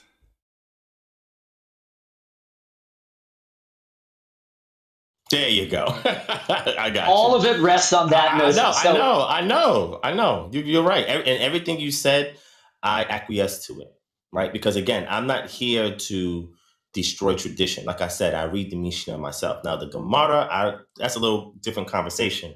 But the Mishnah I do because, again, it's a...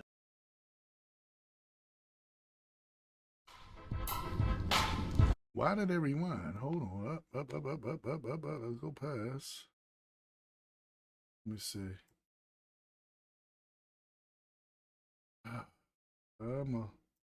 How's this doing this? I'm sorry, people. I must have paused it too much. This is part of live. I hate, trust me, I hate that this is a part of the live. Woo! Oh man, I hate that this is part of live because live is unpredictable. You don't know what's going to happen and when it's going to happen, and when it happens, you just like, man.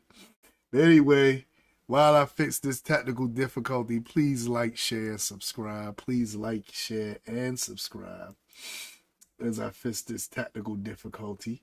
I'm not sure why it's doing what it's doing, but we are going to get to the bottom of it. And see why this is happening. I think something going on with my system.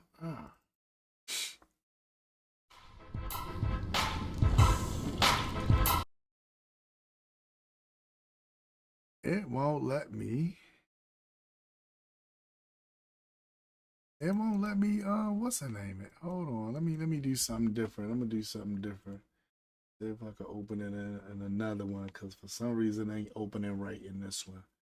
Let me open it in here.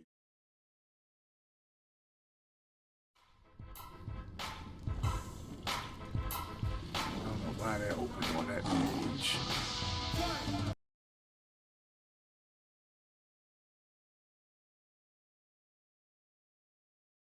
Really?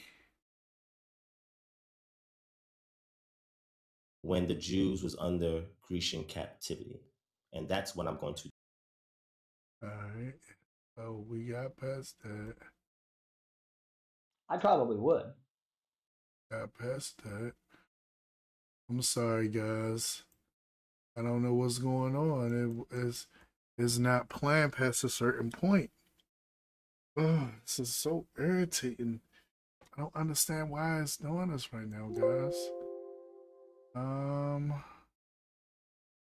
Let me try something different. Let me go up. I'm sorry, guys. This really is embarrassing. So now I'm not going to see where I added the clips to.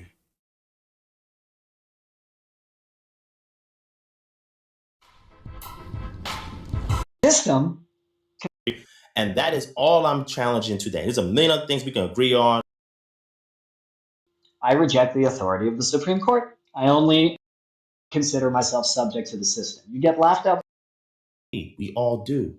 That system is predicated on it. Millions of systems that exist today are predicated upon presuppositions and axioms. Some of them just restricted to self-evident. Oh, man. It's really messed up. Why is it doing this? I'm sorry, guys. This is that's the only thing I hate about live. This is messing up, and it's like there's nothing I can do. The video will not play right. I keep trying to make it play, and they keep saying it's not going to play. And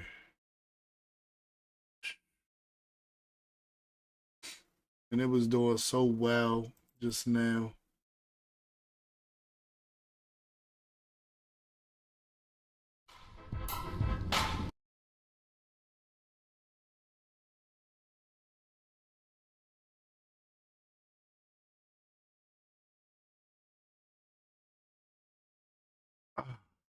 This is not going to play.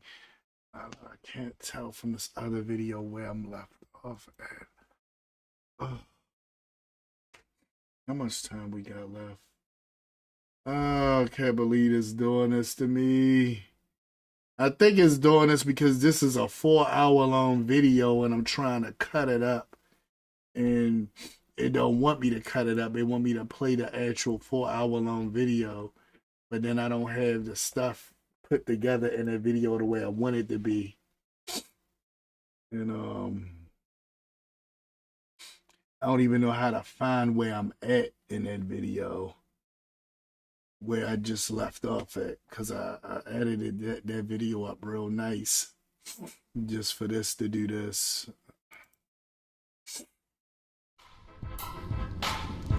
And it keeps starting off well, like, yeah, I'ma play. And then as soon as I try to make it go past where it's supposed to play, it don't want to play. You can bear with me. And then I just want to thank Mordecai for that position. All right, so let me just rewind this. It's let me play it on this one, but I don't know where exactly I would be at. Consider myself subject to the system. You get laughed out the door. Same thing here. Let's see. But they have to subjugate themselves to it, though. Wait. However, the system itself believes that and derives that. It infers what the traditional view is of Jewish tradition. Those two things might not always match up. The issue I have is when we have individuals that say that in order for you to be a Jew, you have to adhere to, and then from there we get the Penn Torah. It derives that. It infers that in the Bible, right? When Yitro says set up judges, right? Moses does. But they have to subjugate themselves to it, though. I'm not. Oh, no, I got tough again. You can say whatever you want, Mama. I do not mean that this way, okay? But it's you have a lot of uninformation about how this system actually works, and you're just kind of honing in on this kind of one idea, but it really undoes exactly what the whole tradition is all about. Okay, so again, it's not a religion like that, right? Where it's like you believe and then you're cool. That's not how this works, right? You study and then you learn, and then you do mitzvot, and you study more, and you learn more, and you do mitzvot, and study more, and you learn more, and you do mitzvot. And who are you studying with? Hopefully a partner, ideally with a rabbi, and in a community of practice, so that your learning in yeshiva and wherever else you're doing the learning can be properly applied actually in your real life, right? So all I'm saying all right, so this is what I'm going to do. Because this really messed me up, guys. I apologize. I do not. I had no idea. I had no idea that it was going to do this. I just thought it was going to play through. We was going to do what we had to do.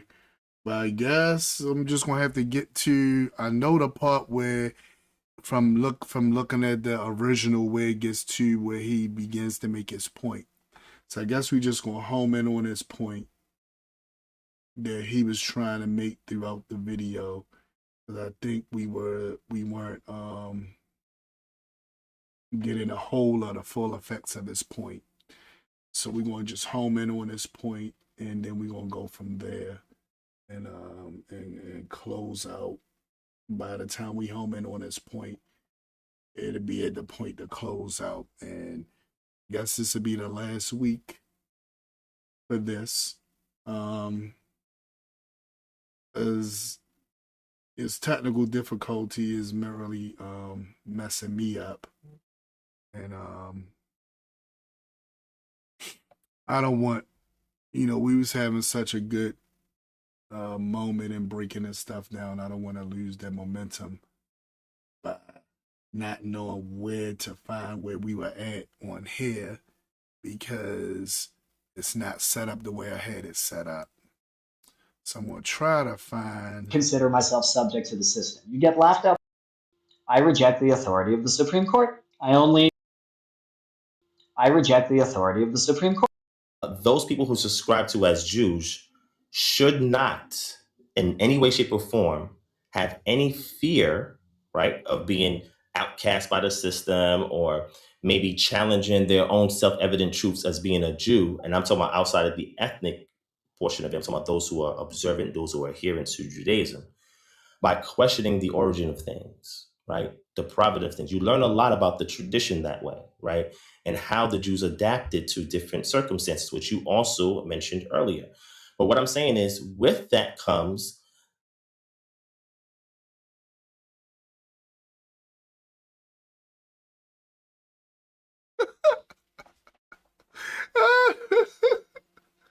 oh boy, why is this doing this to me tonight? Oh my goodness. It just stopped. Where did it go? Right. In other words, that's exactly right. In other words, to make it relevant and to give that elasticity, to be able to apply it in all of those different circumstances, you need to be able to extend past the written words of the laws and the Torah. You have to be able to, because Those are written in a specific time for specific people in a specific time and place that is also eternal, according to its own words. How can it be eternal if I'm not living in the land of Israel? How can it be eternal if I'm not, right? In other words, so all of these things, and again, I think we just descend into this thing. You don't think that it's a reasonable way to give authority to the rabbis. That's totally fine. But if you follow that to its logical conclusion, right, I think you'd also have to, just for sort of consistency's sake, right? And maybe it's different because it's not God-given and whatever you can fetch about that. No, go ahead. Mm-hmm. But again, I think the constitutional system is very apt. The Supreme Court judges don't make up words that are in the Constitution.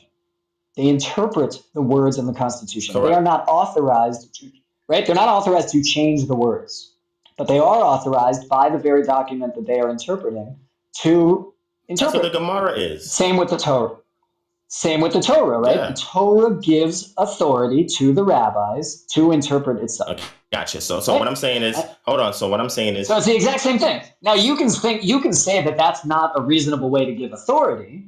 no. So But we have examples. But we have all kinds of examples where the central texts of the systems give the authority to the workers of the system. That's not unusual, and that's not no, it's not unreasonable. But what I'm saying is, what we have currently today is not connected to that. That's what I'm saying. It comes Why do from you a think different, and Well, that's the New what I want to Testament present. also would be held under But that same nobody's scrutiny. talking. Wait, but about why the do New you Testament. think? That's So why do you Bring up the think New that we Testament. don't? Critical. Hold on, let Wait, me do Divine, this. why do you think Hold on. that? I don't know where that lady came from. See, I would have edited all that stuff out. She just started jumping on there and started talking. But again, this coming from Clubhouse, and that's what happens. And they going to end up reprimanding her and telling her, hey, you can't do that. And letting her know she was out of order for doing that and all that good stuff. But that's not Laws of the land, right? You had mentioned that earlier. So how you apply it is based on the region in which you live, especially if Jews are not the ones that are sovereign in that land, which is very rare that we see anything like that, right? Except for today. But anyway, so the point I'm saying is, if they're in a distant land and they have to look at written Torah and say, okay, how do we apply this in exile? See, that is a whole nother topic. And that's. But see, right there, and I'm hoping y'all not missing this because of how this broke down. But right there, he's talking about an exile. Eventually, what Brother Divine Prospect is trying to get to, because I'm just going to cut to the chase, because I'm not sure if I can find where he's saying it at, and I don't want to spend much time, and then we run out of time before we can really get what he's trying to say. At first, I was like, what is he trying to say? Where's he going with this, right? We got a group of people called Beta Yisrael, right? And you might say, who is Beta Yisrael, right?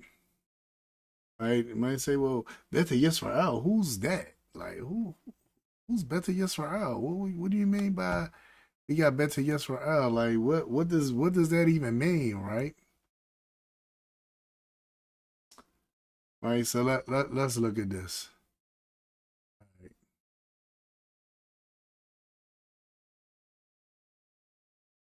All right, so we got Beta Yisrael.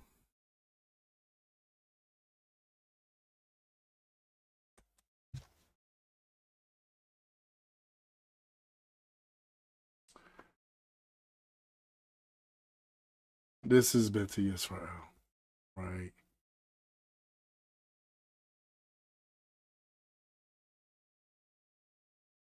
You know, this is Beta Yisrael. Beta Yisrael is also known as the Ethiopian Jews. That's what some people will call them, the Ethiopian Jews, Beta Yisrael, right? Make this bigger. Try to really get this. Because I want y'all to see what he's bringing out. And it was really beautiful. I felt like it was beautiful. And it was really enriching, right? Because what he's basically dealing with or talking about with him is the very thing, right, that I can't get it. It's not doing what I wanted to do. Why do I keep having problems with this? Let me go to the Bible one. It's better.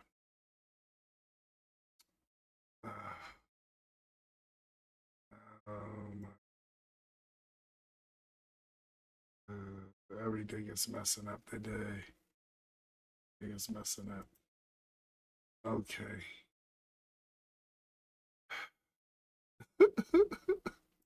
This is one of them days, boy. This is one of them days, man. So I'm gonna mess everything up. Look at this. All right.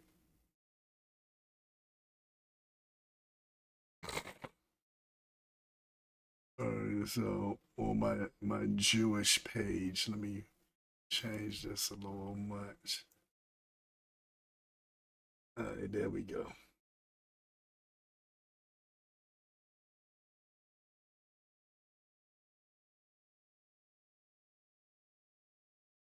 All right, so we got Adiyah Joshua, right?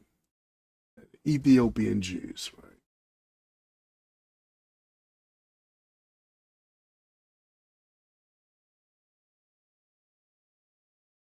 Now, with Adiyah Joshua, and let me bring these brothers to you with the turbans. I really want you to see the turbans because then you can understand exactly what I'm talking about. Right. Let's look at this picture right here.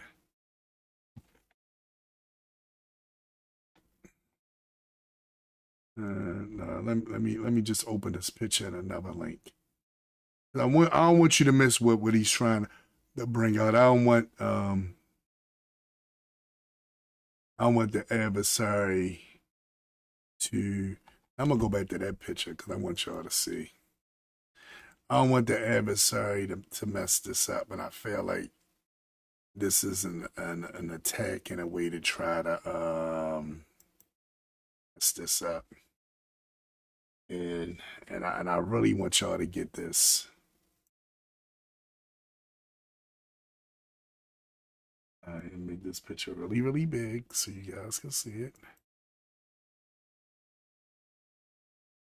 I put it on a page right here. No.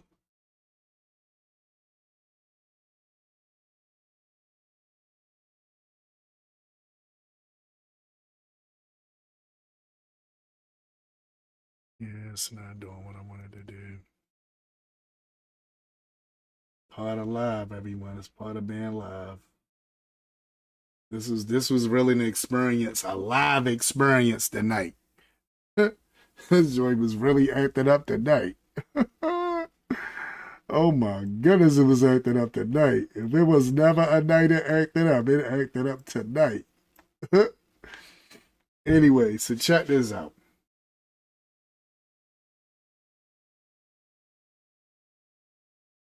The brethren that you see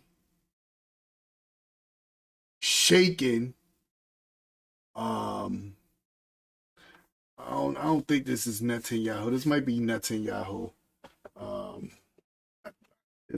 think this is Netanyahu. The brothers you see shaking his head, they are the Kohanim. Yes, you heard me say the Kohanim. Now I know many people say, but we don't know who the priests are, right? But it is, yeah, okay. Thank you, Aki. This live been going crazy. I'm trying to at least bring out the knowledge that Brother Divine wants us to see. These brothers right there are the Kohanim. They are the priests. You see those turbans that they got wrapped around their head? That is wrapped around their head according to their oral traditions based off of what they've read out of the Torah that says this is how you're supposed to wrap this around your head. those garments that they're wearing, they are traditional garments based off of their oral knowledge of the Torah. We see that this is different from how the Ashkenazim and the Sephardim practice, even from the Yemenites and how they do certain things. This is completely different. I want y'all to get this. This is completely different. These guys have their own traditions that's not based off of what the Ashkenazim teach. This is what Brother Divine is trying to bring out.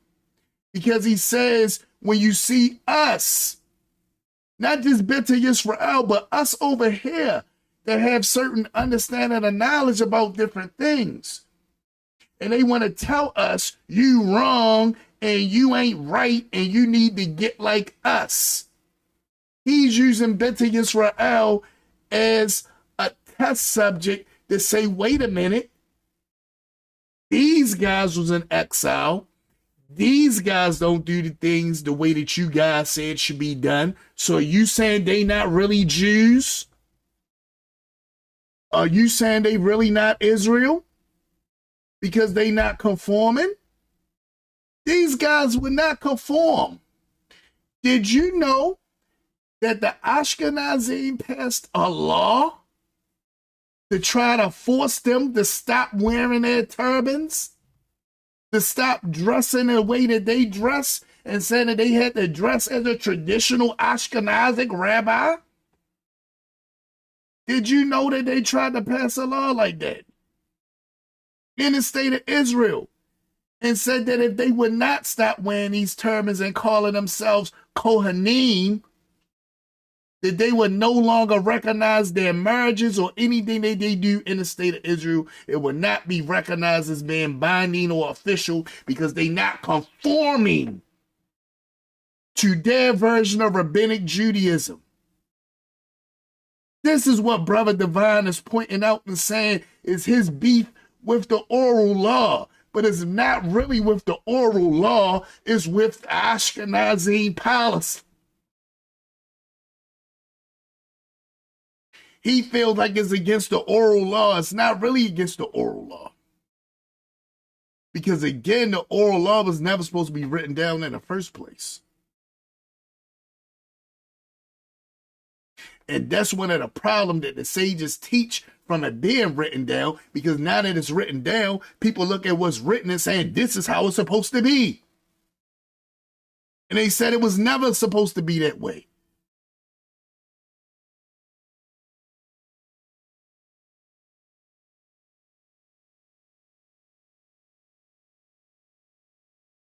This is what you hear him, you're going to hear him, if I could find the part where he begins to talk about it. And you're going to hear him break this down. And I said, wow, that's what he was saying the whole time. Think about it. Even when he got on him about, if you listen to the whole thing, I implore you, listen to it. I know it's 4 hours long. At least listen to the first hour and 20 minutes so you can get the gist of what we was going to be talking about in our discussion. At least look at that part of it, an hour worth of it, tell you to be worth your time. Brother Divine does it so smooth. I was like, wow, this brother is a smooth brother, right? He points out, like, hold up, these guys is doing this, that, other. He goes to Eldad. And he brings out the story of Eldad. And how Eldad went to these different authorities and told them, I found some Israelites, some Jews in this land over here. And these are and told them fantastical tales of what they were doing. If you want to know a little bit more about them, you can get a book called From Babylon to Timbuktu. If you don't want to get the actual book, you can get a book that has excerpts from it. It's called From Babylon to Timbuktu by Dr. Rudolph Windsor. You can get this book, and you can see it in there as well, where it tells this tale, right? When they went to the land, The reason why, and this is based off of what the Rambam teaches in his Mishnah Torah, in the introduction to the Mishnah Torah, the Rambam teaches that people can have a written Torah all day long and try to claim that they Israel. But if they don't know how to do what's in there, then we know they not real. Why am I bringing it up? These guys went over to Beit Yisrael to prove if they was real or not. And when they got there, they seen them practicing and doing stuff that only people who understood the oral law should be doing. And they knew these guys are real.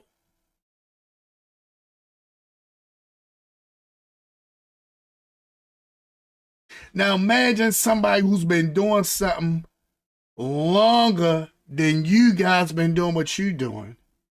And you tell them unless they conform and be like you not going to recognize them and they not real.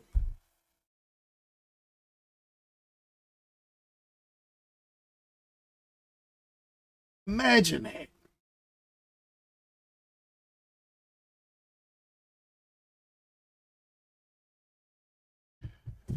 So this is the thing that our brother Divine is trying to point out in this little small discussion. I was like, wow, that was deep, right? Because he shows the hypocrisy. And it's based off of a flawed understanding of the oral law. It's based off of a flawed understanding of the oral law. And that's because it was written down. If it would have never been written down, it wouldn't be no problem because we would understand what Rabbi Abba is trying to say about understanding the principles of it. But even with him saying understand the principles of it, you still got situations like this.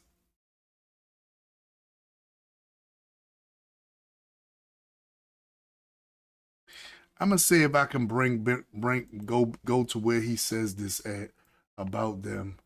I'm gonna see if I can find where he says this at. System considers you still obligated. System. And that is all I'm challenging today. There's a million other things we can agree on. And that is all I'm challenging today. Let me see. And this is just one of many. I'm just using this as an example because it plays into what I said earlier about Jews. System considers you still obligated, right? So are you part of the system, Abba? Yeah. Okay, yeah. got it. Okay, go ahead. Yeah, the system considers me obligated too. In other words, and this is just one of many. I'm just using this as an example because it plays into what I said earlier about Jews in a distant land who have no exposure. See, listen to what he's saying. He's talking about Beit Yisrael. These was Jews living in a distant land. They had no exposure to the Babylonian Talmud. They had no exposure, no exposure to the Jerusalem Talmud. This is what he's talking about. These guys had no exposure to this at all. Watch how he breaks this down. To the things that we're talking about, to this rabbinic system, and yet develop their own halacha, and that was authoritative to them in the lands in which they live. What are we talking about? Right? I said, wow. When I sat there and heard, I said, wow, this brother, boy. I said it was worth going there. I wanted y'all to get there with me the right way and not skip along to it because the video started acting up. But this is the gist of it, right? This is the gist of it. These guys developed Halacha. They developed their own oral system, their own system of how to practice and keep Torah outside of the Babylonian and Jerusalem Talmud.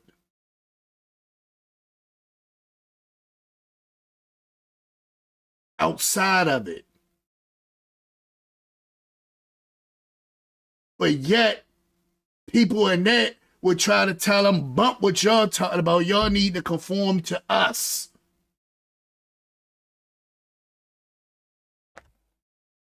because they've expressed Torah there and they have a means of applying it there, and how that these individuals as a community was unknown, right?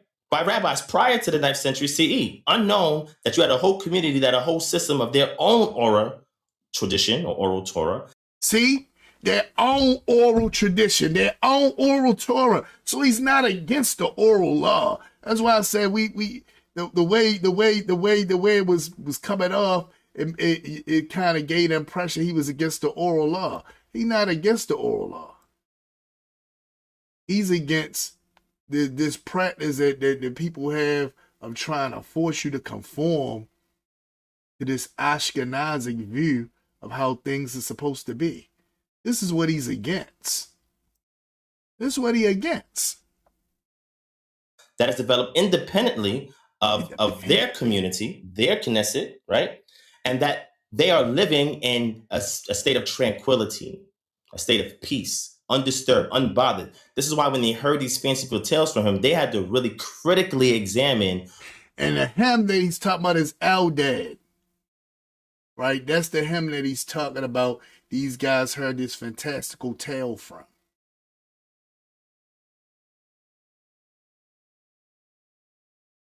What it is he was saying and authenticate what he was saying. So this is why they were sending letters to this yeshiva and that yeshiva, because they had to figure out what's going on. How is this person going around talking about these communities that exist? They're in peace. So much so that the river stops on the Sabbath for them. It's like, what is these fanciful tales you talking about? There's Levites amongst them and everything. What? Think about that. That's why I say, that's why they call themselves Beta Yisrael. They say they got all the tribes. Notice what they call them. We found the lost tribe of Dan. They don't call themselves no lost tribe of Dan. That's what the Ashkenazim and Sephardim and others try to call. This is the lost tribe of Dan. They don't call themselves no lost tribe of Dan. They call themselves Beta Yisrael, which means the house of Yisrael. They said all of Israel is represented in them. They kept the lineage from who is from what tribe within them.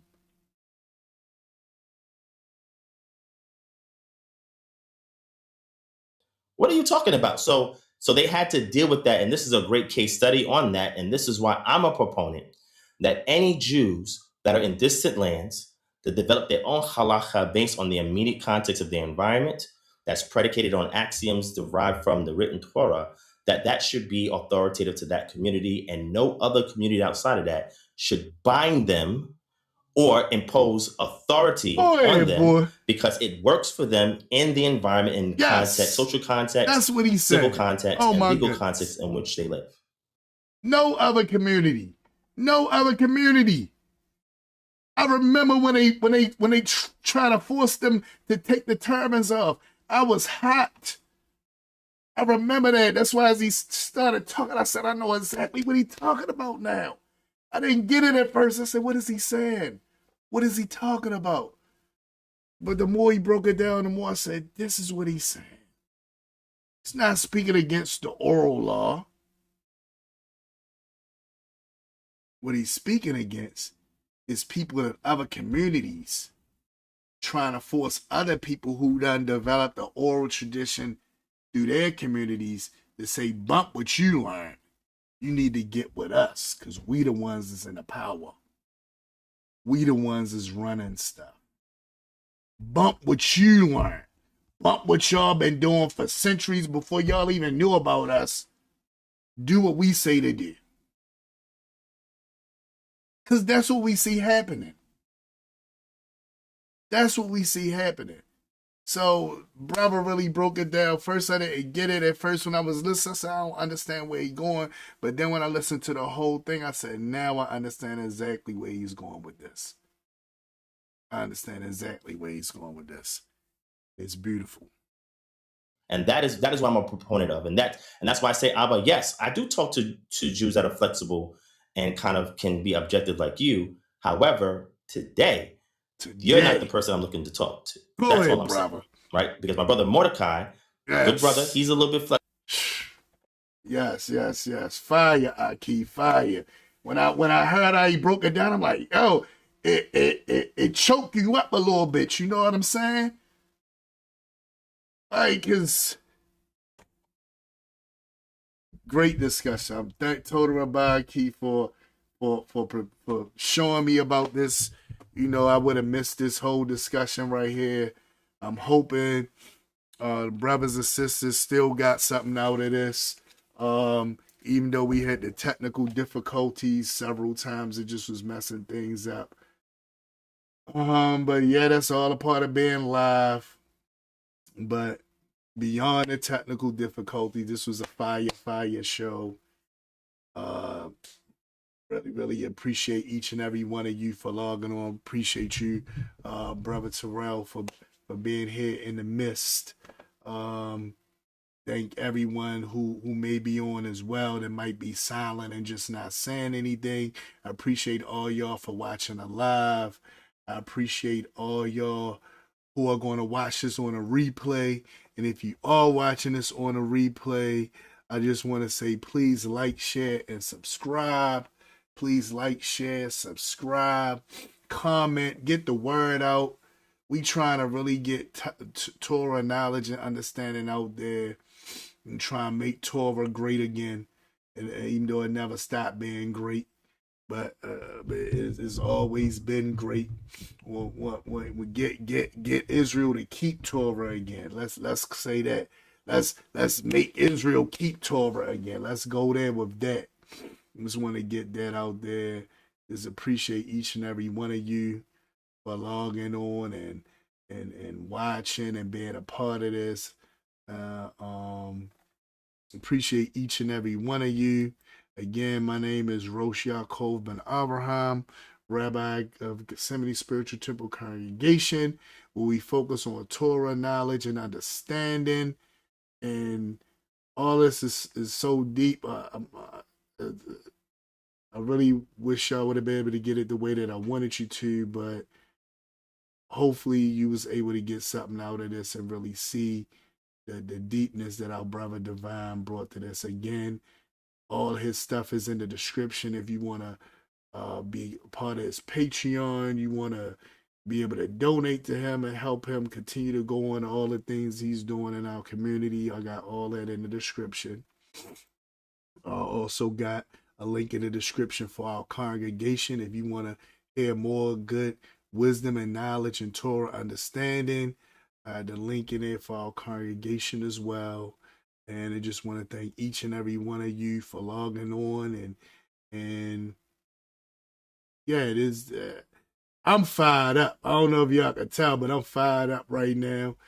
Things didn't go the way I wanted them to go, but I'm still fired up because I got to really express and get this wisdom out to y'all to let y'all see exactly what our brother was coming up with and what's going on, and very powerful. I might actually do a show based off of From Babylon to Timbuktu, so we can get into a little more understanding of that aspect. I'm gonna see if I can put something together with that. That'd be a good follow-up show to this, to just build more on what our brother was trying to present to us as he was representing us in this sphere. And just thank each and every one of you, and I bid you all shalom. Shema Yisrael.